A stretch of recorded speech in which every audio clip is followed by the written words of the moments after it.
नमस्कार, मैं मंजरी शुक्ला आप सभी का हिंदी कहानीशाला में बहुत स्वागत करती हूँ।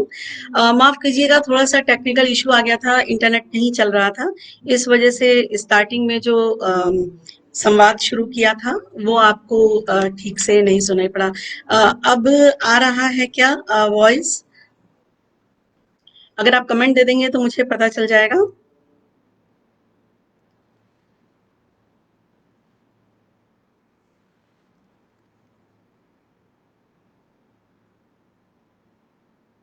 आ रहा है?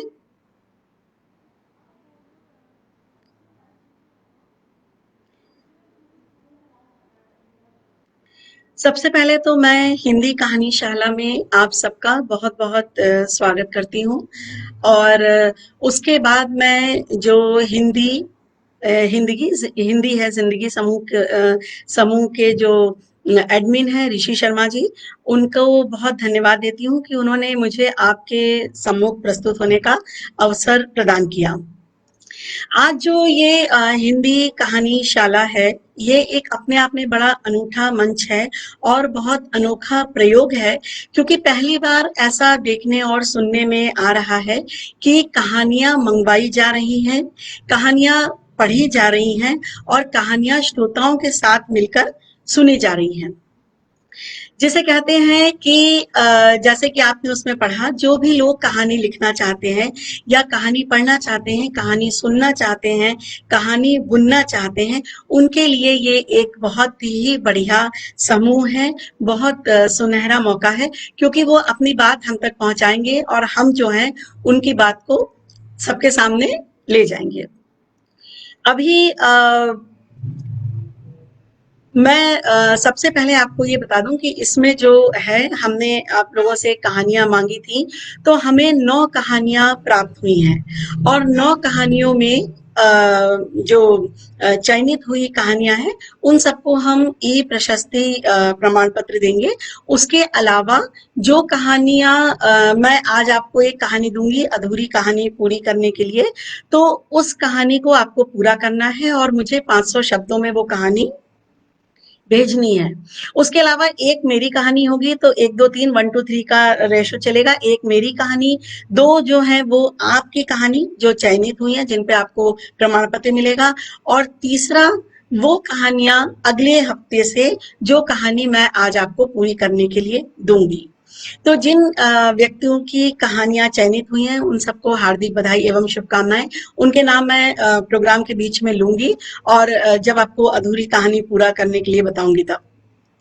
तो अगर हम बात करें कि कहानी क्या है तो सीधे साधे शब्दों में जब जो बच्चा होता है जब वो जन्म लेता है और उसकी मृत्यु तक कहानियों का सिलसिला चलता रहता है। हम देखते हैं कि हमारे पास हर व्यक्ति में हर किरदार में ढेरों असंख्य अनगिनत कहानियां छुपी हुई हैं। जो सबसे महत्वपूर्ण यहाँ पर पहलू होता है कहानी का वो होता है एहसास, संवेदना, भाव। अगर हमारे अंदर संवेदना है, हमारे अंदर भाव है और हमारे अंदर एहसास है तो हम किसी से भी बहुत जल्दी अपना मानसिक और भावनात्मक स्तर पर जुड़ाव महसूस करते हैं और उसके दर्द और तकलीफ को अपनी दर्द और तकलीफ समझने लगते हैं। तो जब वो हमें अपनी परेशानी बता रहा होता है तो हम उसमें बिल्कुल एकाकार हो जाते हैं और उसकी बातों से हमें ऐसा लगता है जैसे ये तो हमारे ऊपर बीत रही है। जब हमारा कोई बहुत सगा संबंधी या बहुत क्लोज फ्रेंड या बहुत संगी साथी रिश्तेदार अगर किसी मुसीबत में होता है और वो बताता है कि वो किन परिस्थितियों से गुजर रहा है या उसके साथ बहुत दुखद घटना हुई तो हमें ऐसा लगता है कि जैसे ये हमारे संग हो रही है और फिर हम उसको जो है अपने भावों को कागज और कलम लेकर जो उतारना शुरू करते हैं और वो बन जाती है एक कहानी। जिसने हमें अपनी तकलीफ बताई होती है, जिसने ये बताया होता है कि उसके ऊपर क्या बीती, उसे शायद ये पता भी नहीं होता कि वो हमारी कहानी का हीरो है, सुपर हीरो। और उसके ऊपर हमने ये जो है पूरी की पूरी कहानी लिख डाली। तो कई बार जो हमारे पात्र हैं, अगर हम देखें तो हमारे घर में जो कूड़ा लेने वाला आता है, या जो झाड़ू लगाने वाला आता है, या कोई काम करने वाला आता है, तो उन लोगों की जो जिंदगी होती है, उन लोगों को अगर हम बिल्कुल अपना अपना समझते हैं और उनके सुख दुख परेशानी को अपने समझते हैं, और जहां पे हमारी संवेदना जिस क्षण जन्म लेती है, उसी क्षण एक कहानी का जन्म हो जाता है। तो कहानी लिखने के लिए जो सबसे इंपॉर्टेंट बात है वो होता है ऑब्जर्वेशन। हम कितने ध्यान से, कितने गौर से, कितने अपनेपन के साथ में और कितनी देर तक उस चीज का निरीक्षण करते हैं। आप देखिए, अगर आप चौराहे से निकलते हैं और वहां पर किसी व्यक्ति को चोट लग गई, तो कई बार लोग बहुत जल्दी में होते हैं और सीधे वहां से निकल जाते हैं। कई लोग रुक जाते हैं और देखने लगते हैं कि क्या हुआ। पर कई लोग उनमें से ऐसे भी होते हैं जो ऑटो रुकवाते हैं और उस व्यक्ति का मोबाइल लेते हैं, उसको अस्पताल तक छोड़ कर आते हैं और बाद में भी उसका हाल चाल पूछते हैं। तो यहाँ पर जिस व्यक्ति में जितनी गहरी आत्मानुभूति होगी, जितनी गहरी संवेदना होगी, जितना एहसास होगा दूसरे के प्रति, उतना ही वो उसको शब्दों में अपने पिरो पाएगा, उतना ही उसकी जो लेखन है, वो जो लिखेगा, उसमें सुधार आता चला जाएगा। तो कई बार जो हमारे हीरो हैं, हमें उन्हें बाहर से नहीं लेना पड़ता, वो हमारे घर के अगल बगल हैं। जैसे आर के नारायण ने कहा था कि इंडिया में कभी खिड़की खोलो तो खिड़की खोलते के साथ ही ढेर सारी अनगिनत कहानियां हमारे आसपास दिखाई देती हैं। बिल्कुल सही बात है। बस हमें अपना दरवाजा, अपने दिल का दरवाजा, अपने हृदय की खिड़की खोलने की जरूरत है, ताकि हम लोगों को वहां पर बैठा सकें और लोगों के बारे में जान सकें। अगर टेक्निकल शब्दों में इस चीज को कहा जाए तो कहानी जो है वो हिंदी में गद्य लेखन की एक विधा है। 19वीं सदी में गद्य लेखन में एक नई विधा का विकास हुआ, जिसे कहानी के नाम से जाना गया। बंगला में इसे गल्प भी कहते हैं, आप सब जानते हैं। इन कहानियों से श्रोताओं को मनोरंजन के साथ साथ बहुत अच्छी बातें भी सीखने को मिलती हैं, उन्हें उपदेश मिलता है, ताकि वो कोई भी गलत काम जो है वो कहानी पढ़कर ना करे। हमारी कहानी ऐसी होनी चाहिए जो समाज में एक अच्छा संदेश दे। गल्प का मतलब होता है डींगे हाँकना, अपनी बातों को बढ़ा चढ़ा कर बताना, पूरी तरह से काल्पनिकता जिसे कहते हैं। तो वो सब अगर हमारी कहानी में आ जाती है तो हमारी कहानी बहुत सुंदर हो जाती है, वो नीरस और उबाऊ नहीं रहती। पहले की कहानियां जो थी, जिनको हम लोक कथाएं कहते हैं, क्योंकि पहले कोई भी पब्लिशिंग का माध्यम नहीं था, कोई प्रिंटिंग का ऐसा जरिया नहीं था, तो लोग एक दूसरे को कहानी सुनाते थे। और जब एक दूसरे को कहानी सुनाते थे तो वो कहानियां एक घर परिवार से होते हुए ग्राम तक, ग्राम से तहसील तक, तहसील से जिले तक, जिले से देश तक, और उसके बाद वो प्रदेश को पार करते करते विदेशों तक पहुंची।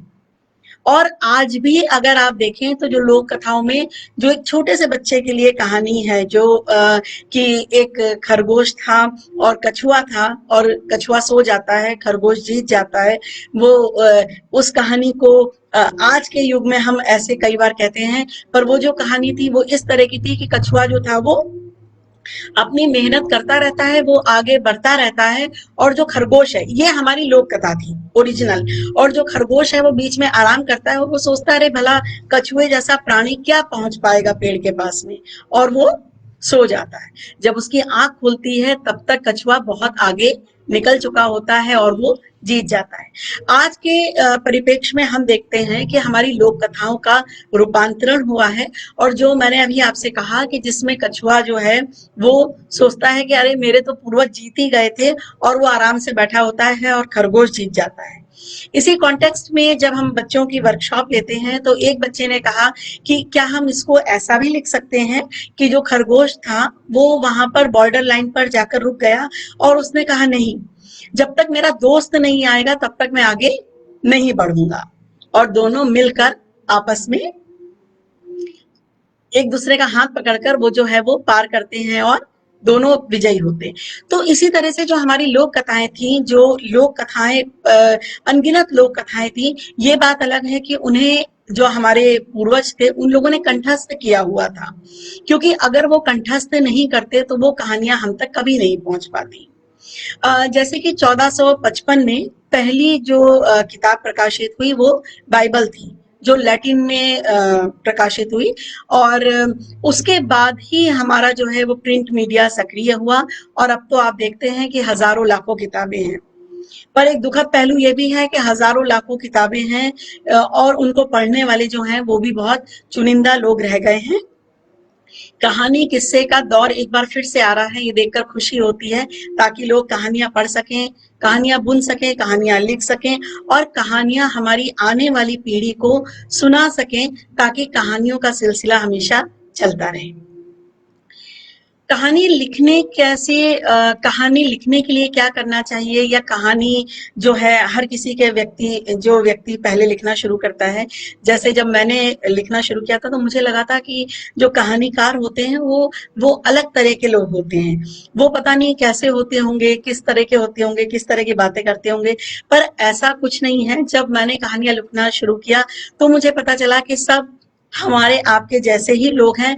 बस ये है कि हम लोग, जो भी कहानी लिखता है, लेखक है या मैं हूं, तो हम लोगों में ये संवेदना का जो भाव है वो थोड़ा सा ज्यादा होता है।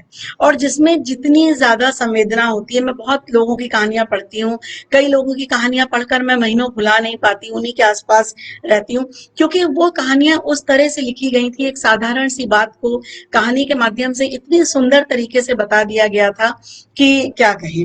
ऐसा लगता है कि बस उस कहानी को जब तक पूरा ना कर लो तब तक कोई बीच में डिस्टर्ब ना करे। कई बार हमें ये भी लगता है कि अगर हम कहानी लिखेंगे तो कोई हमारी कहानी पसंद करेगा या नहीं करेगा, या हमारी कहानी में क्या बात होनी चाहिए। तो ऐसे बहुत सारे विचार हमारे मन में चलते रहते हैं। पर किसी भी रोचक घटना को अगर हम लिखते हैं, अगर पूरे भाव के साथ लिखते हैं, मनोयोग के साथ लिखते हैं, तो वो कहानी बन जाती है। कहानी हर व्यक्ति के जीवन में होती है, सिर्फ उसे ये जरूरत है कि वो अपने अंदर झांक कर देखे, देखे कि कहानियां जो हैं वो किस तरह से जन्म लेती हैं। कहानीकारों का ये कहा जाता है एक शब्द में कि वो लोग अपनी भावनाओं को शब्दों में पिरो देते हैं, और फिर एक कहानी का जन्म होता है। जैसे एक माँ अपने किसी भी बच्चे में भेदभाव नहीं कर सकती, वैसे ही कहानीकार कभी भी अपनी किसी भी कहानी को कम या ज्यादा नहीं पसंद करता। मैंने ये बहुत बार अनुभव किया है कि जब हम किसी बहुत वरिष्ठ लेखक या कहानीकार से पूछते हैं कि आपको अपनी प्रिय कहानी आपकी कौन सी है, या पसंदीदा कहानी कौन सी है, तो वो बहुत अचकचा जाते हैं। वो कहते हैं मैं कैसे बताऊं, मेरे लिए तो सभी कहानियां जो हैं वो एक बच्चे की तरह हैं। तो हर कहानी लेखक के लिए बहुत महत्वपूर्ण होती है, उसको वो बहुत सहेज कर रखता है, बहुत संभाल कर रखता है, और उसे अपनी लिखी चाहे वो 1000 कहानियां भी लिख लें, उसे वो कहानियां याद रहती हैं। जैसे मैंने अभी तक कुल मिलाकर 350 से ज्यादा कहानियां लिखी हैं, पर कहानी की प्रथम पंक्ति पढ़ते ही मुझे पता चल जाता है कि ये कहानी मैंने क्या सोचकर लिखी थी, और कहाँ छपी है, और इस कहानी में क्या है, ये हर लेखक को पता होता है। बाल कहानी के लिए सबसे बड़ी बात है कि बाल कहानी में कभी हमें क्रूरता नहीं दर्शानी चाहिए। हमें कहानी में ये नहीं लिखना चाहिए कि अगर कोई चिड़िया का बच्चा है और उसे कोई छोटा बच्चा अपने घर ले आया, तो वो उसके पंख कतर रहा है, या उसको उसने कटोरे के अंदर डाल दिया और वो बच्चा छटपटा रहा है, और लोग वहां से निकल गए, उन्होंने एक दो बार कहा कि अरे इसको निकाल दो, ये अच्छी बात नहीं है, और बच्चे ने नहीं सुना, और वो जो था वो चिड़िया के बच्चे के साथ वो बच्चा जो था वो कंफर्टेबल हो गया। तो इस तरह की कहानी जब समाज में जाएगी, या इस तरह की कहानी की एक छोटा बच्चा था, उसको बगीचे में बहुत सुंदर तितली दिखी जो नारंगी, नीले और काले रंग की थी, उसमें सुंदर गोल गोल गोले बने हुए थे, और उसने उस तितली को पकड़ा और उठाकर जार में रख दिया। या कई बच्चों को शौक होता है, वो जुगनू पकड़ते हैं, और जुगनू रात में जब उस शीशे के जार में चमकते हैं तो उन्हें बहुत अच्छा लगता है। तो हमें कहानी के माध्यम से ये बताना चाहिए कि जब उस बच्चे ने ऐसा कृत्य किया, निंदनीय कृत्य इसे कहेंगे हम लोग, तो जब उस बच्चे ने ऐसा किया और उसको किसी ने नहीं टोका, या किसी ने, अगर बड़े बुजुर्ग ने ये बताया कि देखो अगर तुम अपने माँ बाप से बिछुड़ जाओगे और तुम्हें कोई ऐसे अकेले रखे तो कितना दुख होगा, वैसे ही दुख, वैसे ही तकलीफ इस तितली को भी हो रही है और वही कष्ट इस जुगनू को भी हो रहा है। तो जब ये बताया जाएगा तो उस बालक के मन में आएगा कि हाँ, ये जो है ये सही बात कह रहे हैं। तो अगर हम समाज में इस तरह की कहानियां बच्चों के लिए लिखते हैं और अगर उसमें से 3/4 बच्चे भी अपने आप को सुधार लेते हैं तो हमारा कहानियां लिखना सफल हो जाता है। अब कहानी चाहे बड़ों की हो, चाहे बच्चों की हो, चाहे वो किसी भी समाज के लिए हो, उसकी सबसे महत्वपूर्ण पहलू होता है कि वो कहानी मौलिक होनी चाहिए। कहानी का जो प्लॉट है वो मौलिक होना चाहिए। कहानी किसी की चुराई हुई नहीं होनी चाहिए। कहानी में कभी भी ये नहीं होना चाहिए कि 4 लोगों की कहानी पढ़ी और 5वीं कहानी अपने मन से बनाकर लिख दी और उस कहानी में वो 4 जो लेखक हैं वो बेचारे सारा थोड़ा-थोड़ा करके नज़र आ रहे हैं। ये अमूमन हर दूसरी जगह अब शिकायत देखने को मिल रही है कि लोग ऐसा करने लगे हैं। लोग ज़्यादातर क्या करते हैं कि कहानियाँ जो हैं वो ले लेते हैं और अपने नाम से भी छपवा लेते हैं। ये बहुत गलत है, इस पे पेनल्टी है, इवन इस पे फाइन भी है। ऐसे ही मैं आपको अपना एक इंसिडेंट बताऊं कि बच्चों की एक पत्रिका है चंपक, आप सब लोग जानते हैं। उसके कई वर्जन्स निकलते हैं, वो कई भाषाओं में ट्रांसलेट होती है। तो मेरी एक अंग्रेजी कहानी थी, pink roses got cold.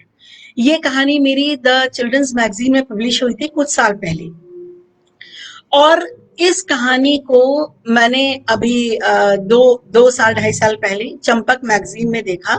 English की चंपक थी वो, और उसमें चंपक वाले बहुत अच्छा काम करते हैं। वो लोग बच्चों से बहुत एंट्रीज मंगवाते हैं, कविताओं की, कहानियों की, चित्रों की।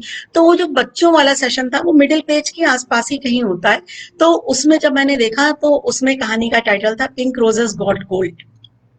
एकदम से मैं वहां पर रुकी, मुझे स्ट्राइक किया, मुझे लगा कि ये कहानी तो इस शीर्षक से मैंने भी लिखी है। खैर, मैंने सोचा कोई बात नहीं, शीर्षक आजकल कितने होते हैं, गिने चुने ही होते हैं, शीर्षक तो कोई भी किसी का ले सकता है, वो कोई इतनी बहुत बड़ी बात नहीं है।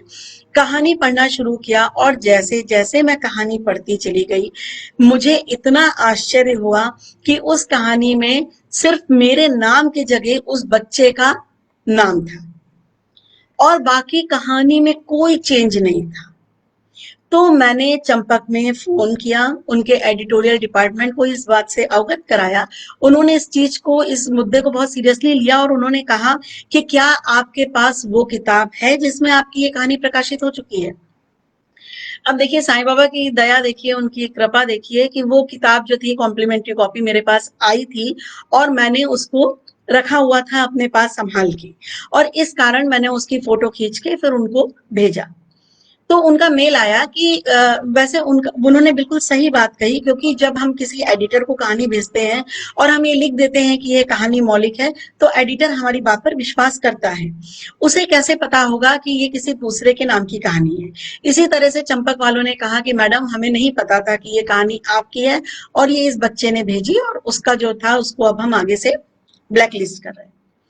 तो ये देखिए, एक 6, 7, 8 साल का बच्चा, भला चंपक के जहाँ पे रूल्स और रेगुलेशंस इतने कठिन होते हैं कि हम जो लोग हैं भेजते हैं, हम ही लोगों को इतनी दिक्कत हो जाती है कि उसमें पूर्ण विराम नहीं चाहिए, उसमें फुल स्टॉप चाहिए, उसमें पीडीएफ फाइल चाहिए, उसमें एड्रेस जो है वो भी आप पीडीएफ फॉर्म में लिखिए, इस तरह से लिखिए कि मेरी कहानी मौलिक है, अप्रकाशित है। इतना सब करने के बाद अगर कहानी पत्र से भी भेजी गई होगी तो बड़ा मुश्किल कार्यक्रम है वो।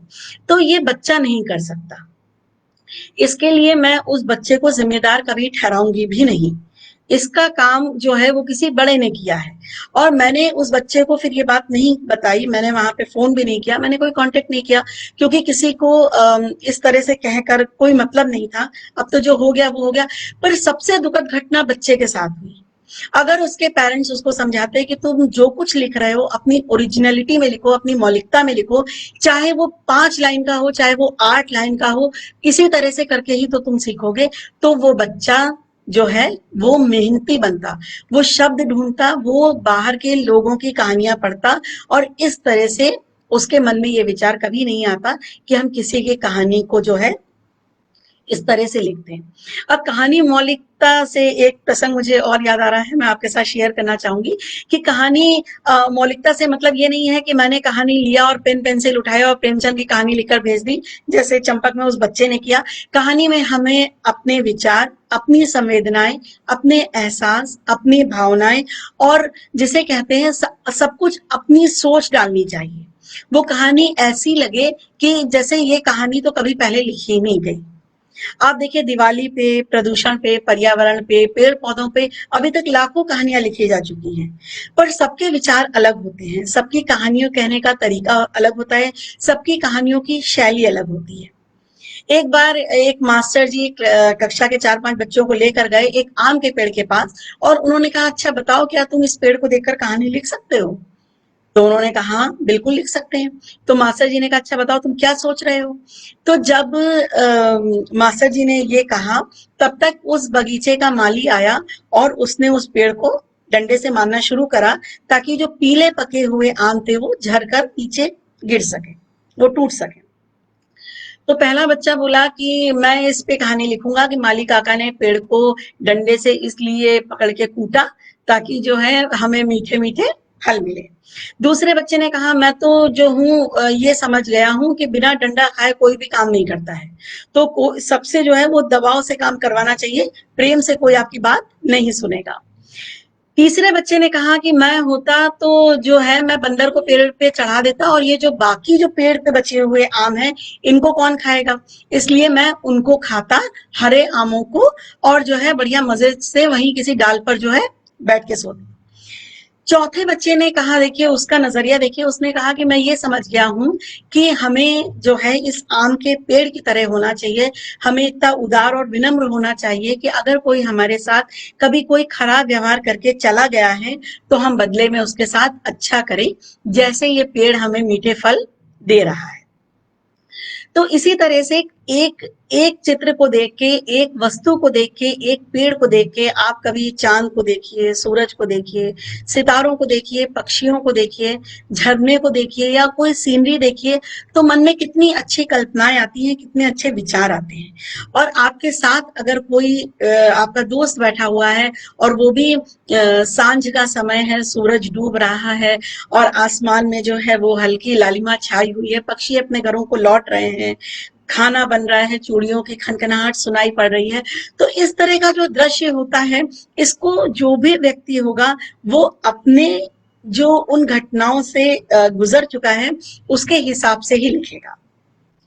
तो इसी तरह से कहानी जो है वो मौलिक होनी चाहिए। आप जो भी कहानी लिखते हैं उसका आपका प्लॉट अपना होना चाहिए, उसका चरित्र चित्रण जिस भी व्यक्ति का आप कर रहे हैं वो आपके अनुरूप होना चाहिए, वो किसी दूसरे की कहानी का पढ़कर नहीं होना चाहिए। अब जो हमारे अगर एक और पॉइंट देखा जाए तो किसी भी घटित घटना को देखकर भी कहानी लिखी जा सकती है।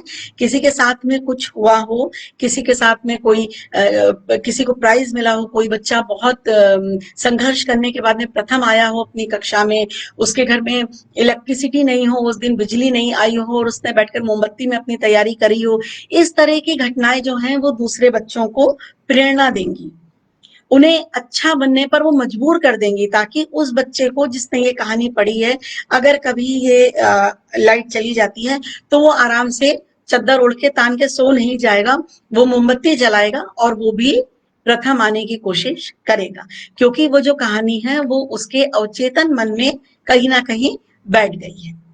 अगर सब लोग दिवाली की कहानी लिख रहे हैं तो आप ये मत सोचिए कि अगर सब दिवाली पे कहानी लिख रहे हैं तो हम भी दिवाली पर ही कहानी लिखें।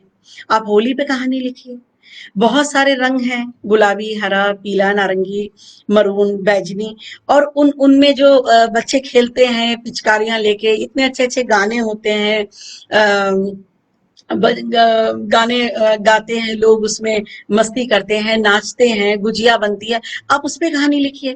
आजकल छोटे बच्चों को क्रिसमस की कहानियां बहुत पसंद आती हैं, क्योंकि वो सांता क्लॉज जैसी दाढ़ी खरीदते हैं, वैसा अपना चोगा खरीदते हैं रेड कलर का, सफेद और लाल, और जो है वो क्रिसमस ट्री लाते हैं जो बहुत सुंदर सुंदर बाजार में डेकोरेटिव आइटम्स के रूप में मिलते हैं, उनको वो सजाते हैं, रुई के फावों से बर्फ बनाते। तो सबका अपना विचार होता है, सबका अपना जो है वो काम करने का अलग ढंग होता है। तो हमें कभी भी मतलब इस तरह से नहीं सोचना चाहिए कि अगर सामने वाला है मेरा बहुत कोई प्रिय लेखक ही आपका क्यों ना हो, अगर उनकी शैली जिस तरह की है उसी तरह की आप अपनाएं। ऐसा कुछ नहीं है, क्योंकि हर व्यक्ति का सोचना समझना जो है वो अलग होता है। अगर हम नीम के पेड़ के बारे में कहानी लिख रहे हैं, जैसे मैंने अभी होली की बात करी, तो नीम के पेड़ के लिए आप कहानी में डाल सकते हैं कि होली में नीम का पेड़ जो है वो लोग अगर कोई पेड़ नहीं मिलता है तो हरा भरा नीम का वृक्ष काट देते हैं, जबकि ये बहुत गलत बात है। नीम के वृक्ष से जो है उसकी पत्तियां हैं, डालियां हैं, उसके जो तना है, वो सब बहुत महत्वपूर्ण होता है, बहुत उपयोगी होता है। पैसे देकर भी कई बार उसकी पत्तियां मिलती नहीं है। बड़े बड़े शहरों में तो पेड़ जैसे गायब हो चुके हैं, वहां नीम के पेड़ वगैरह अलग से आपको एक गार्डन में मिलेंगे, बाकी नीम के पेड़ आजकल दिखते ही नहीं है। तो कहानी हम नीम के पेड़ को पकड़ के चलें। कहानी के अंत में आते आते हमें ध्यान रखना पड़ेगा कि हमारी कहानी में वो नीम का पेड़ कहीं आम का पेड़ तो नहीं बन गया है और बच्चे आम खा रहे हैं। तो जैसे अभी कोरोना काल पे कहानियां लोगों ने लिखी, यहाँ पर लोगों ने एक दूसरे के दुख को समझा। बच्चे जो हैं वो काफी परेशान हुए, वो बाहर नहीं निकल पाए, खेल कूद नहीं पाए। अभी भी मैं जब देखती हूँ 2.5-2.5 साल 3-3 साल के बच्चे छोटे छोटे मास्क लगाए घूम रहे हैं, अकेले घर में बैठे हैं, तो बड़ा दुख लगता है। और इसी तरह से हम देखते हैं कि हमारे यहाँ के कितने मजदूर पलायन कर गए। और औरंगाबाद की घटना तो बहुत दुखद थी, जो ट्रेन का इंसिडेंट हुआ। तो जो संवेदना, जो भाव, जो विचार हम अपने आसपास के लोगों को देखकर महसूस कर पाते हैं और उनके बारे में लिख सकते हैं, वो हम अमेरिका में बैठे या रूस में बैठे लोगों के बारे में वैसा नहीं लिख पाएंगे। क्यों? क्योंकि वो जो है वो हमारे जो आसपास के घटनाएं नहीं हुई हैं। हम किसी घटना को जब देखते हैं तो वो घटना हमारे मन मस्तिष्क पे बहुत गहरा असर डालती है। अब बहुत महान लेखकों के जीवनी अगर आप पढ़ेंगे तो आप देखेंगे कि उन लोगों ने अपने बचपन का जिक्र जरूर किया होता है। रस्किन बॉन्ड का अगर हम एग्जाम्पल लें तो रस्किन बॉन्ड को कहते हैं कि मुझे भूतों की कहानियां जो थी मैं बचपन में बहुत सुनता था अपने घर में, इस वजह से मुझे बड़ा शौक चढ़ा कहानियां लिखने का। तो जो बच्चे बचपन में कहानियां सुनते हैं उस तरह की कहानियों को वो याद रखते हैं और फिर उसी तरह की उनकी एक नए तरह की शैली बन जाती है। अब अगर हम कहानी की बात करते हैं, और मेरे पास ऐसे एक प्रश्न आया था अभी बीच में कि कहानी और उपन्यास में क्या अंतर होता है, तो बड़ा अच्छा प्रश्न है। मैं आपको बता दूं कि कहानी और उपन्यास में देखा जाए तो इस तरह से अंतर होता है कि उपन्यास में कहानी छिपी होती है, क्योंकि एक कहानी उपन्यास में हम किसी भी बातों को नजरअंदाज नहीं करते हैं। छोटी से छोटी बातें और बहुत सारे लोग और बहुत सारे पात्र, उनके संवाद, ये सब जो है हमारे उपन्यास में चलते हैं। पर कहानी की एक शब्द सीमा होती है, चाहे वो 250 शब्द की हो, चाहे वो 500 शब्द की हो, और चाहे वो 1000 शब्द की हो, चाहे 2500 शब्द की हो। हमें कहानी को उसी शब्द सीमा में खत्म करना होता है। इसीलिए कहानी में हमारी कोशिश रहती है कि जो भी हम मैसेज दे रहे हैं वो ज्यादा से ज्यादा सरलता से हम दे सकें और कम से कम शब्दों में पहुंच जाए। कहानी में अगर हमने भीड़ इकट्ठा कर ली और सारे लोग बुला लिए पहले वाक्य, दूसरे वाक्य और 10वें वाक्य में, और आखिरी में सब वो लोग खो गए, तो वो ऐसा लगेगा जैसे कुंभ के मेले में लोग आए और एक दूसरे से बिछड़ गए और एक दूसरे को ढूंढ नहीं पा रहे हैं। और पाठक जो है वो बेचारा आखिरी क्या, वो मतलब आखिरी दिन नहीं, वो आखिरी साल तक, कई सालों तक ये सोचता रहेगा कि ये मैंने जो पढ़ा था ये क्या पढ़ा था, क्या ये सच में कहानी थी। तो कहानी में जो भी कैरेक्टर हो उस कैरेक्टर को हमको अंत तक पकड़ के रखना है। कहानी का सबसे जो महत्वपूर्ण पहलू है वो ये है कि कहानी का सिरा हमें छोड़ना नहीं है। अगर हमने कहानी शुरू करी है और कहानी के बीच में एक रिक्शे वाला आता है तो हमें ये हमारी कोशिश रहनी चाहिए कि हम ये बताएं कि भाई वो रिक्शे वाला क्यों आया था। ऐसा ना लगे कि हम कहानी लिख रहे थे और वो रिक्शे वाला आया और हमारे घर से, हमारे ड्राइंग रूम से निकलकर चला गया और हमको पता ही नहीं चला। तो इसी तरह से हर किरदार महत्वपूर्ण है, हर डायलॉग महत्वपूर्ण है और कहानी में किसी भी चीज को छोड़ा नहीं जा सकता। एक छोटा सा उदाहरण, जैसे कि दो बच्चे हैं, गर्मी का समय है और वो गांव के बच्चे हैं, क्योंकि अगर मैं शहर कहूंगी तो मुझे स्विमिंग पूल लाना पड़ेगा, पर वो गांव के बच्चे हैं। वहां पे नदी बह रही थी और वो दोनों भी अपने दोस्तों के साथ तैरने के लिए जाते हैं। अब दोनों के साथ ये समस्या रहती है कि 8-10 साल के बच्चे हैं, उनको तैरना नहीं आता। अब जिन बच्चों को तैरना नहीं आता वो क्या करते हैं, वो किनारे किनारे पर बैठकर बड़ी हसरत भरी निगाहों से उन बच्चों को देखते रहते हैं जो तैर रहे हैं। तो पहले ने दूसरे से कहा कि चल थोड़ा सा जो है वो पानी छू कर देखते हैं। पहला झुका और उसने छुआ, उसने कहा ओह बहुत अच्छा पानी है, इतनी गर्मी में इतना अच्छा लग रहा है, मन कर रहा है इसमें हाथ डुबो के बैठे रहूं। दूसरा उससे भी ज्यादा तेज था, उसकी अकल और तेज चली। उसने कहा कि हाथ क्यों, पैर डुबो के तो बैठ सकते हैं, इस तरह से तो हम लोगों के कुबड़ निकल आएगा, हम लोगों की पीठ दुखने लगेगी, चल पैर डाल के बैठते हैं। दोनों ने पंजा डाला, थोड़ा सा और आगे पैर बढ़ाया, थोड़ा सा और आगे पैर बढ़ाया, और थोड़ा सा आगे पैर बढ़ाया, घुटने तक डाल के बैठ गए। अब पहला कहता है कि मछली कोई तैरना थोड़ी ना सीखती है, उसे तो देखो पानी में फेंक दो, वो तो पानी में ही रहती है, और अगर पानी में उसको फेंक दो तो वापस तैरने लगती है। पहले वाले का पहले वाले ने इस लॉजिक को बिल्कुल पहले सिरे से खारिज कर दिया, पर उसका बिल्कुल भी मन नहीं था कि वो यहाँ से जाए। उसने कहा हाँ, तुम बात सही कह रहे हो। और दोनों ने आंखों ही आंखों में एक दूसरे को देखा, और उनकी जो शैतानी भरी आंखें थी वो चमक उठी, और दोनों ने कहा कि चलो तो ठीक है, तो कूद जाते हैं। और दोनों कूद गए। अब कूद तो गया, तैरना आता नहीं था। उसके बाद दोनों अपने हाथ पैर सब पटकने लगे। हाथ पैर पटकने लगे तो कुछ बच्चों की नजर एक बच्चे पर पड़ गई, और वो जो थे जो ऊपर उतरा रहा था उसको किसी तरह से खींच तान के उसको नदी के किनारे लाए। उसकी हालत बहुत खराब हो रही थी, जो बच्चा डूब चुका था, उसके पेट से पानी वानी निकाला, उसका जो है सूखे कपड़े से पोछा।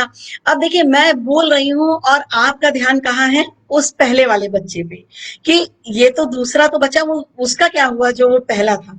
तो इसी तरह से अगर हम सिर्फ इस बच्चे को सुखाकर धूप में और घर भेज देंगे तो हमारी कहानी जो है वो बहुत ही, उसका अंत जो है वो कुछ नहीं होगा, ना दुखद होगा ना सुखद होगा, वो एक नए तरह की चीज निकल कर आएगी।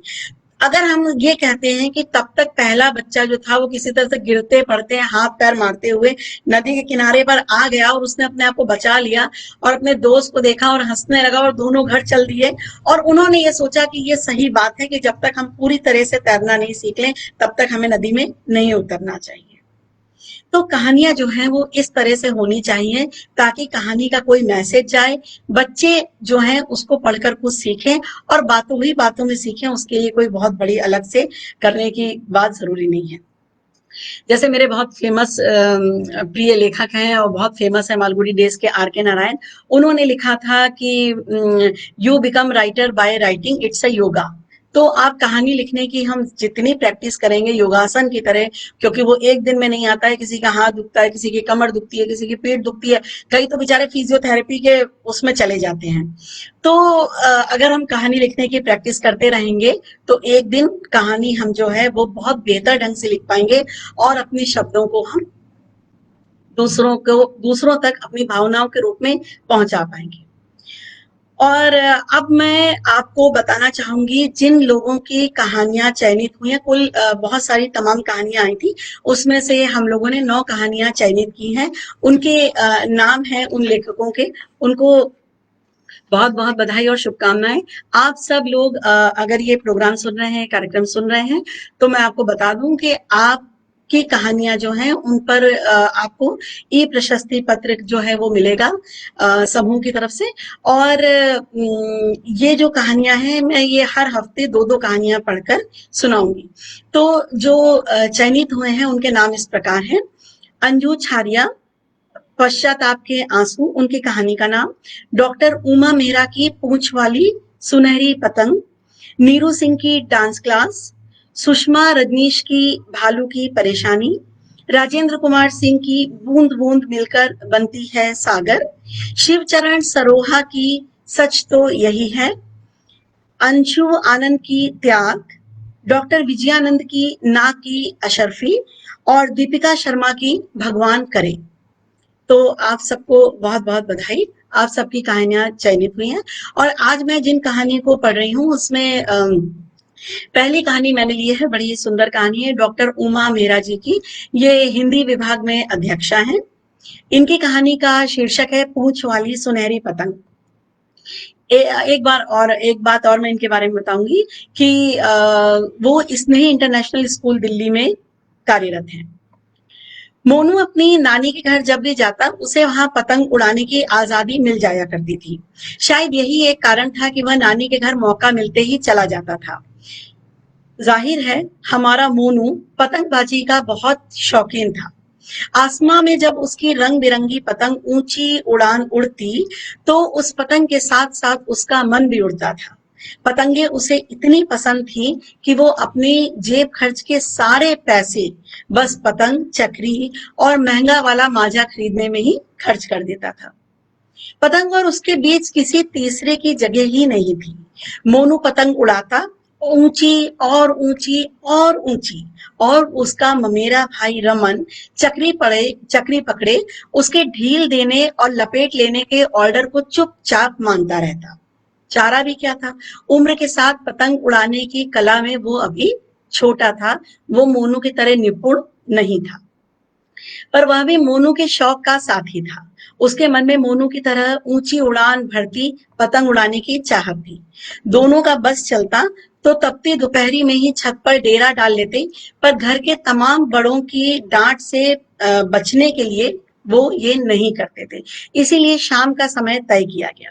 शाम कब रात में बदल जाती दोनों को पता न चलता। खाने के लिए नीचे से आवाज लगती तो दोनों अनमने होकर छत से नीचे आते। एक रोज जब मोनू अपनी पतंग के साथ आसमान में सैर कर रहा था, तभी उसने पास में उड़ रही सुनहरे रंग वाली एक पूंछ वाली पतंग को देखा। पूंछ वाली पतंग। अक्सर वह अपनी पतंग के आसपास की पतंगों को बड़ी कुशलता से काट देता था, पर उस पतंग को जब उसने देखा तो वो देखता ही रह गया। इतनी सुंदर पतंग जब अपनी पूंछ को आसमान में लहराती तो ऐसा लगता जैसे कोई सुनहरी मछली नीले समंदर में तैर रही हो। उसने अपनी जेब में देखा, बस एक एक के 4 सिक्के थे।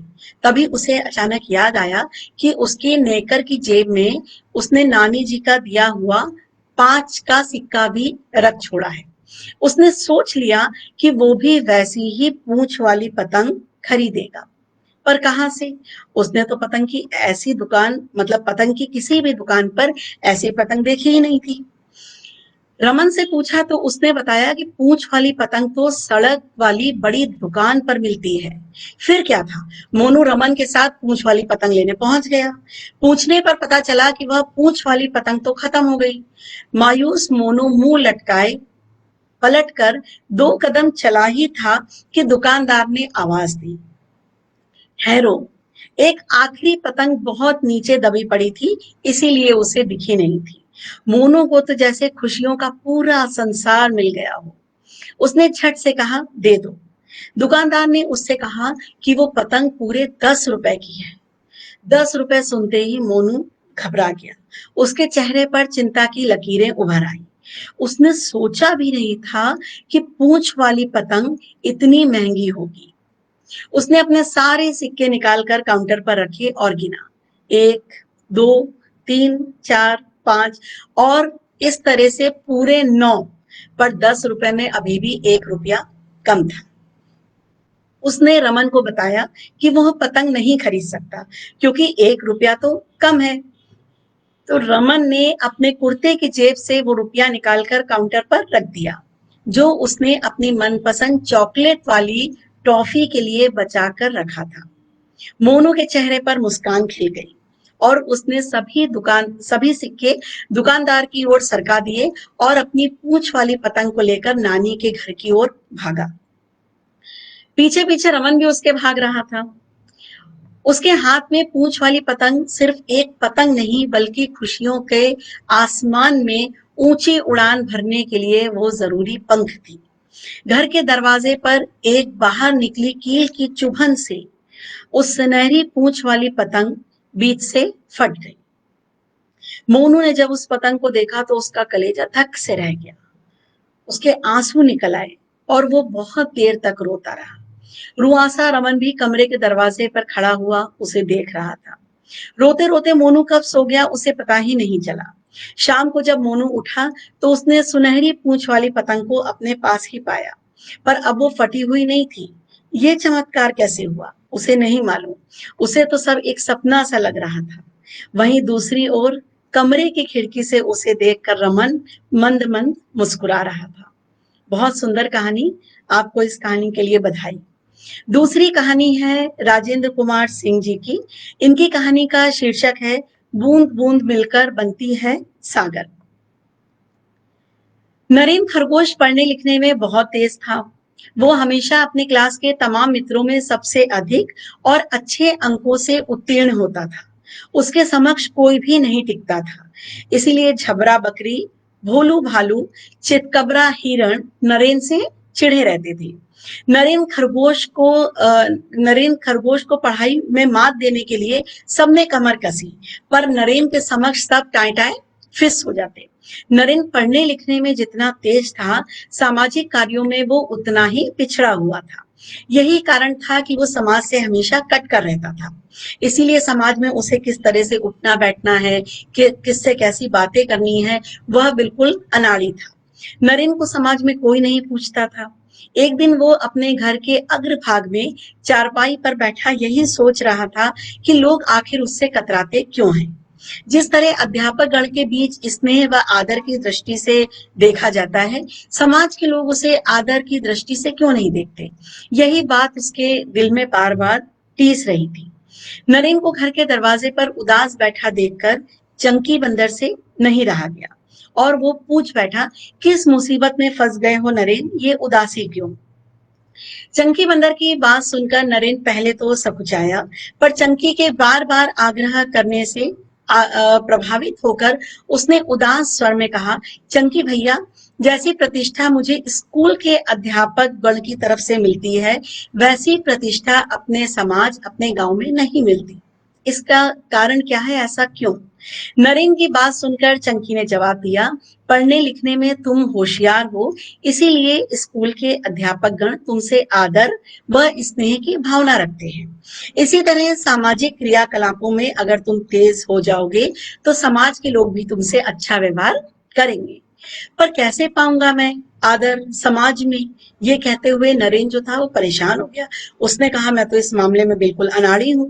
समाज के लोगों से संपर्क बढ़ाओ, उनसे मिलो जुलो, इससे क्या होगा। समाज के बारे में तरह तरह की जानकारियां मिलेंगी। संपर्क तो गांव घर के लोगों से ही बढ़ाना पड़ेगा ना। हाँ, चंकी ने कहा, पर विशेष जानकारी व उच्च कोटि की जानकारी चाहिए तो दायरे को विस्तृत करना होगा। इसके लिए तुम्हें और अलग से दौड़ धूप करनी पड़ेगी। मतलब वो भौचक होकर कहा, उसने भौचक होकर कहा, यदि प्रतिदिन एक नए व्यक्ति से संपर्क साधोगे तो वह तुम्हें कुछ विशेष जानकारी दे सकता है, क्योंकि वह बाहर भीतर घूमता रहता है, उसे अधिक बातें मालूम रहती हैं। ज्ञान की बातें औरों की अपेक्षा वो तुम्हें ज्यादा अच्छे से बताएगा, क्योंकि समाज में उसकी पकड़ मजबूत है। यही थोड़ा थोड़ा ज्ञान आगे चलकर विशाल बन जाएगा। ये कहावत तो तुझे मालूम है ना। किस कहावत की बात कर रहे हैं आप। नरेन ने चकित होकर पूछा। यही कि बूंद बूंद पानी जमा होकर सागर का रूप ले लेता है। चंकी की बातें नरेन की समझ में आ गई। नरेन प्रतिदिन एक नए व्यक्ति से संपर्क करता। नतीजा, कुछ ही दिनों में समाज पर उसकी अच्छी पकड़ बन गई। जंगल के प्राणी देर सवेर नरेन से अब सब सलाह मशविरा भी लेने लगे थे। अध्यापक गण के साथ साथ जंगल के लोग भी उसे चाहने लगे थे, आदर सम्मान देने लगे थे। बहुत सुंदर कहानी, आपको हार्दिक बधाई। और अब जैसे कि मुझे एक अपनी कहानी पढ़नी है, तो मैं आपको अपनी कहानी सुना रही हूँ, पापा की याददाश्त। ये कहानी फर्स्ट पर्सन में है। आज सुबह अचानक ही पापा सब कुछ भूलने लगे। उनका चश्मा, पेपर, फाइल, यहाँ तक कि 24 घंटे साय की तरह उनके साथ रहने वाले मोबाइल का भी उन्हें कोई ध्यान नहीं रहा। बाकी सब बातों को तो मैं नजरअंदाज कर सकता था, पर मोबाइल वाली बात मुझे किसी भी तरह से हजम नहीं हो रही थी, क्योंकि पापा का मोबाइल ड्राइंग रूम से लेकर बाथरूम तक उनके साथ ही रहता था। मैंने तुरंत मम्मी को फोन लगाया, जो एक दिन पहले ही नानी के यहाँ गई थी। मम्मी को भी किसी बात से ज्यादा फर्क नहीं पड़ा, पर जैसे ही उन्हें मोबाइल के बारे में पता चला, तो मम्मी को पूरा विश्वास हो गया कि पापा की याददाश्त पर कोई गहरा असर हुआ है या उन्हें कोई सदमा लग गया है। वह बहुत घबरा गई और वापस घर आने के लिए कहने लगी। पर मैं जानता था कि नानी की तबीयत ठीक नहीं है। नानी की आवाज फोन पर बहुत दुखी लग रही थी, इसलिए मैंने मम्मी से कहा, नहीं नहीं, आप मत परेशान हो, आप नानी के पास ही रहो, उनकी देखभाल करो। मम्मी ने कहा, तुम पूरे 11 साल के हो और इसीलिए अब तुम घर को और पापा को बहुत अच्छे से संभाल सकते हो। ये सुनकर मेरे अंदर एक नया जोश आ गया और मैंने देखा कि सिर्फ पापा ही मेरी देखरेख नहीं करते, बल्कि मैं भी पापा को संभाल सकता हूँ। अपने पापा को संभाल सकता हूँ, उनको, जिनसे हर दूसरे दिन पढ़ाई नहीं करने के कारण मैं दिन रात चांटा खाता रहता हूँ। खैर, मैंने फोन रखा और पापा के पास गया। पापा कुर्सी पर बैठकर कुछ सोच रहे थे। मैंने कहा, पापा, आज इतवार है तो आप सारा दिन क्या करेंगे? पापा ने मेरी तरफ देखा और देखते ही रहे। बहुत देर हो गई, तब भी देखते ही रहे। मुझे तुरंत अपने गणित वाले मिश्रा सर की याद आ गई, जो पूरे गणित के पीरियड में मुझे ऐसे ही अजीब अजीब नजरों से घूरा करते थे। मेरा हाथ खुद ब खुद सनकी खाने के लिए आगे बढ़ गया और तभी मुझे अचानक याद आया कि मैं स्कूल में नहीं, घर पर हूँ, और मैंने अपना हाथ तुरंत नीचे कर लिया। पापा ने कुछ सोचा और बोले, थोड़ी देर बाद मैं ऑफिस जाऊंगा। पर आज तो आपके ऑफिस की छुट्टी है। मैंने उन्हें फिर याद दिलाया। अच्छा, छुट्टी रहती है तो फिर मैं क्या करूं? पापा ने सवाल दागा। हे भगवान, मैं क्या करूं? ये पापा मुझसे पूछ रहे हैं। मुझे समझ में नहीं आया। मैं इतना खुश हो गया, मैं अचानक खुद को इतना बड़ा महसूस करने लगा कि मुझे समझ में नहीं आया कि मुझे उनको क्या कहना है। मुझे लगा था कि पापा कुछ बातें भूल रहे थे, पर यहाँ तो मामला बहुत ज्यादा गड़बड़ हो चुका था। मुझे डर था कि कहीं उनकी याददाश्त पूरी तरह से तो नहीं जा रही है, कहीं मम्मी के लौटने तक वो मुझे ही ना भूल जाए और मुझे घर से बाहर निकाल दें। तभी अचानक शर्मा अंकल आए। वह पापा के बहुत खास दोस्त होने के साथ साथ बेहद हंसमुख और जिंदादिल इंसान थे। जब वह घर में आते हैं तो चारों तरफ जैसे रौनक छा जाती है और हमारा घर ठहाकों से गूंज उठता है। वो मुझे इसलिए बहुत पसंद है। मम्मी को वो थोड़ा कम पसंद है, क्योंकि उनको चाय पीने की बहुत ही गंभीर बीमारी है। एक कप खत्म होते ही उन्हें दूसरा कप चाहिए और दूसरा कप खत्म होते ही उन्हें तीसरा कप चाहिए। इसीलिए उनके आते ही मम्मी तुरंत एक भगोना चाय झुंझलाते हुए तुरंत चढ़ा देती।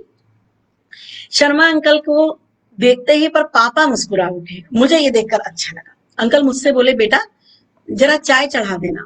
मैंने झट से कहा, मम्मी बाहर गई हैं। ओह, अच्छा अच्छा, फिर कोई बात नहीं, वो मायूसी से बोले।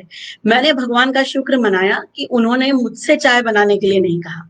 उन्होंने पापा से पूछा, यहाँ बालकनी में बैठ के क्या सोच रहे हो? पापा आसमान की ओर ताकते हुए बोले, ऑफिस जाने का सोच रहा हूँ। मेरा मन हुआ कि अपने सिर के सारे बाल नोच लूं।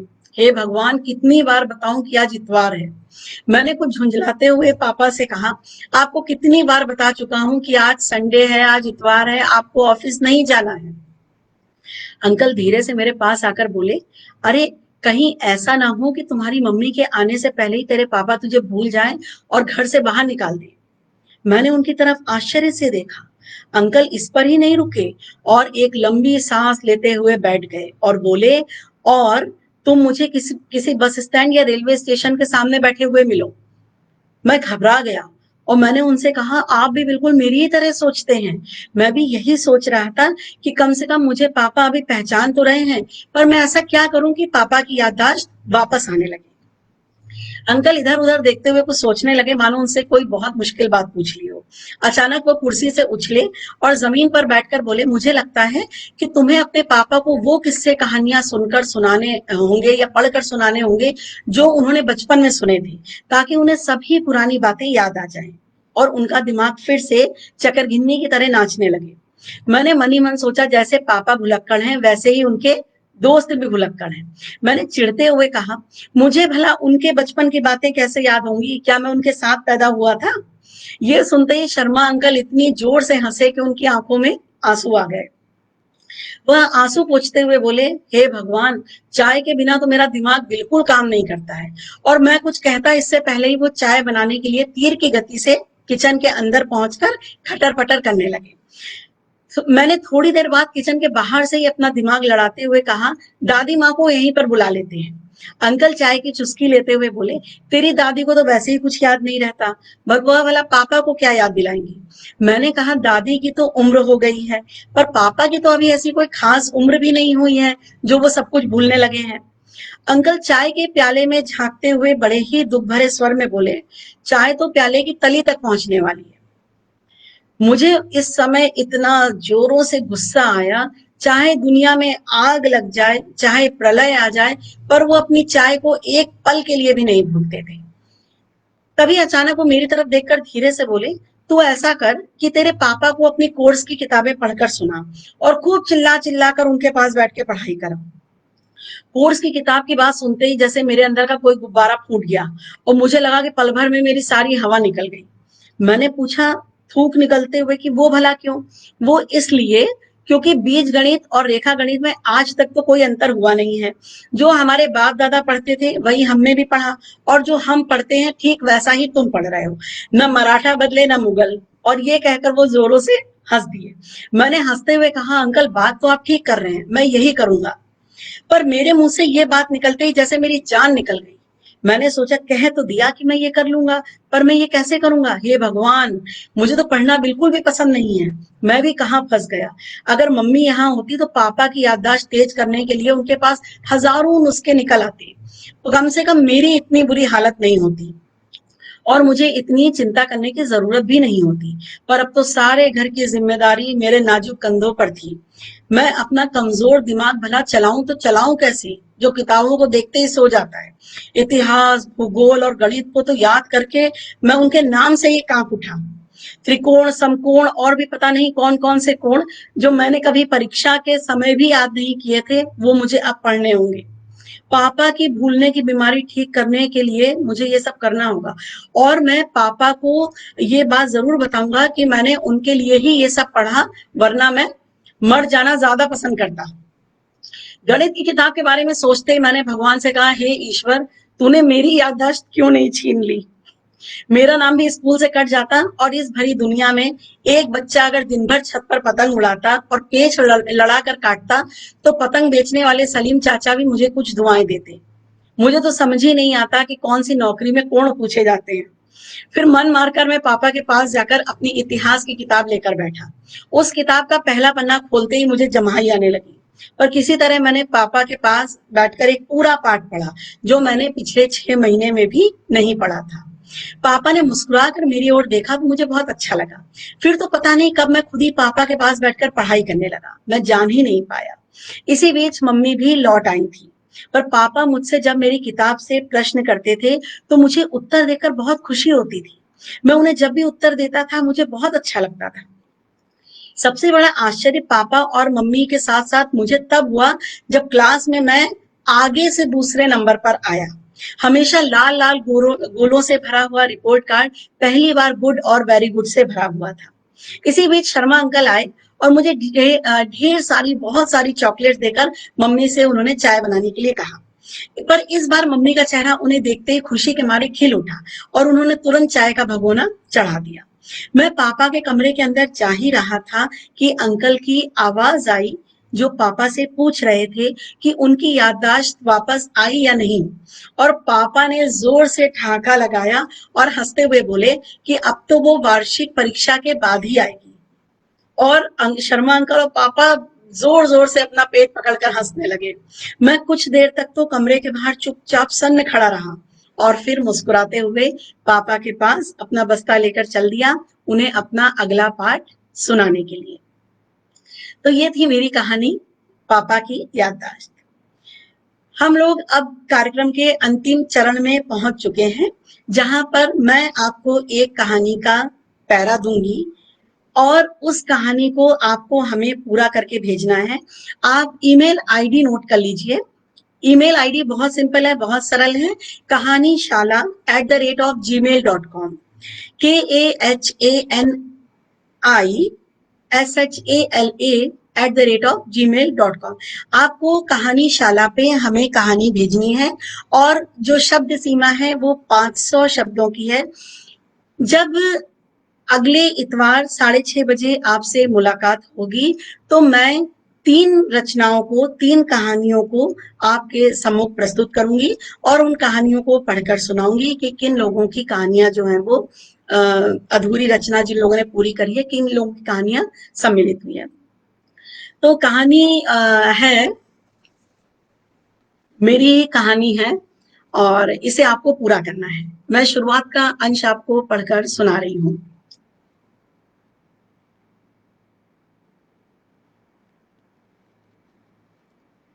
रोज की तरह चकमक चूहा आज फिर किसी को उल्लू बनाने का सोचकर मंद मंद मुस्कुरा रहा था। वैसे तो सारा मोहल्ला चकमक की कारस्तानियों से भली भांति वाकिफ था, परंतु चकमक की किस्मत बहुत बुलंद थी और इस वजह से उसे कहीं ना कहीं से अपना शिकार मिल ही जाता था। चकमक अपनी मूछों पर ताव देता, अपनी पूंछ अकड़ाता और इधर उधर अपना खाना हमेशा बड़ी हिम्मत और दलेरी से ढूंढता। एक दिन चकमक इधर उधर देख रहा था कि तभी वहां से एक छोटा सा बच्चा गुजरा, जिसके हाथ में ढेर सारे रंग बिरंगे गुब्बारे थे। नीला, लाल, हरा, पीला, गुलाबी, बैंगनी। अरे वाह, मैं तो ये सारे गुब्बारे लूंगा और अपने घर में सजाऊंगा, सोचता हुआ चकमक उस लड़के के पीछे पीछे चल दिया। चकमक किसी से डरता तो था नहीं। जैसे ही वे पार्क में पहुंचे, गुब्बारे वाले को देखकर वहां पर खेल रहे बच्चों की आंखों में चमक आ गई और वे अपने मम्मी पापा से गुब्बारे खरीदने के लिए जिद करने लगे। उनमें से कुछ बच्चों की जिद तो मान ली गई और वे अपने रंग बिरंगे गुब्बारों के साथ खेलने में व्यस्त हो गए, परंतु कुछ बच्चों को डांट डपट कर और आंखें दिखाकर चुप करा दिया गया। इसीलिए वे गुब्बारे वाले को हसरत भरी निगाहों से ताकते रहे। उधर चकमक की नजर पूरी तरह से गुब्बारों की थैली पर थी, जिसे वो उठाकर भाग जाना चाहता था, पर उस लड़के ने थैली उसके डंडे में लटका रखी थी, इसीलिए चकमक उसे खींचने की हिम्मत नहीं कर पा रहा था। ये था कहानी का शुरुआती भाग। इस कहानी को आपको 500 शब्दों में, मतलब इस पार्ट को हटाने के बाद में 500 शब्द और लिखकर इस कहानी को हमें पूरा करने के लिए भेजना है।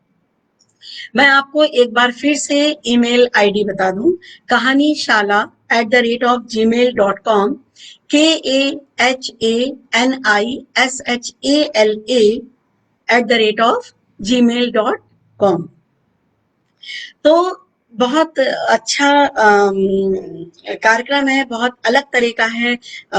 इस तरह का कार्यक्रम करते हुए, और सबसे बड़ी बात है कि इस कार्यक्रम जो ये शुरू हुआ है, इसका शुरुआत करते हुए मुझे बहुत प्रसन्नता हो रही है। इसके लिए मैं ऋषि शर्मा जी का बहुत बहुत आभार व्यक्त करती हूँ कि उन्होंने इतने सरलता से और इतनी जिसे कहना चाहिए बहुत आराम से कहानी को इस तरह से बांटा, इस तरह से उसके जो है वो विभाग बनाए, खंड करे कि इसमें आप कहानियों के माध्यम से जुड़ भी रहे हैं, आप कहानियां सीख भी रहे हैं, आप हमें अपनी कहानियां भेज रहे हैं जिससे हम कहानियां लिखना सीख रहे हैं, और उसके अलावा आपकी जो कहानियां जो आप लोगों ने भेजी, उन कहानियों पे आपको ई प्रशस्ति पत्र जो है वो दिए जा रहे हैं।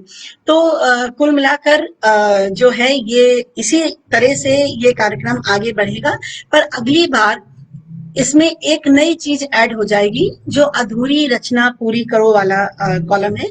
उसमें मैं आपको अपनी एक कहानी सुनाऊंगी अगले संडे, और आपको कहानी कैसे लिखें इस बात को आगे बढ़ाते हुए कुछ और उन बिंदुओं पर प्रकाश डालूंगी। उसके अलावा जो हमने चयनित करी हैं कहानियां, जिन 2 लोगों की चयनित हुई हैं, माफ कीजिएगा 9 लोगों की चयनित हुई हैं, उसमें से हर बार 2-2 लोगों की और एक बार 3 लोगों की, क्योंकि 9 कहानियां हैं, वो कहानियां मैं सुनाऊंगी और मेरी अपनी एक कहानी रहेगी। अगर आपको कार्यक्रम के बारे में कोई सुझाव और भी देना हो जिससे हम इस कार्यक्रम को और बेहतर बना सकें, तो बिल्कुल आप सबका स्वागत है। और फिर अगले रविवार शाम को 6:30 बजे कहानीशाला में आपसे फिर से मुलाकात होगी। तब तक के लिए नमस्कार।